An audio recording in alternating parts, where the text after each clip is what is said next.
మరి ఈ కార్తీక మాస ఆచారాల వెనుక శాస్త్రార్థం ఏంటి అంటే, ప్రతి ఆచారం వెనుక కూడా ఒక లోతైనటువంటి ఆధ్యాత్మిక సూత్రం ఉంటుంది.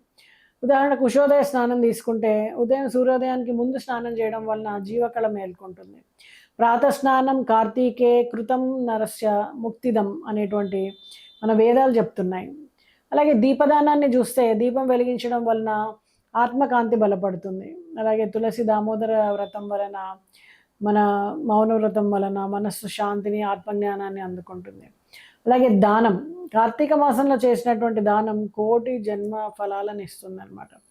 అలాగే కార్తీక పౌర్ణమి గానీ, తులసి వివాహం గానీ, ఇవన్నీ కూడా దీపోత్సవం గానీ, ఇవన్నీ కూడా ఆ రోజు దేవతలు, గంధర్వులు అందరూ భూమిపైన దీపదానంలో పాల్గొంటారు అని చెప్పేసి మన శాస్త్రవచనం. అదే రోజు తులసి వివాహం జరుగుతుంది. తులసీదేవి శ్రీ మహావిష్ణువు వివాహం జరిపితే ఇంటిలో శుభము, శాంతి, సద్గతులు లభిస్తాయి. మరి కార్తీక మాసానికి మనకి చివర్లో అనమాట ఈ దామోదర వ్రతం కానీ, క్షీరాబ్ది ద్వాదశి వ్రతం కానీ, ఇవన్నీ కూడా మనం చేస్తూ ఉంటాం. మరి దామోదర వ్రతము శ్రీకృష్ణుడి బాలలీలకు, దామోదర స్వరూపానికి అంకితం ఇవ్వబడ్డటువంటిది. సో దామ్నాం ఉదరే బద్ధ అంటే ఉదరాన్ని తాడుతో కట్టేబడిన వాడు అనేసి. యశోదామాత కృష్ణుని ప్రేమతో కట్టిన తాడు యొక్క సంకేతం అనమాట అదంతా కూడా.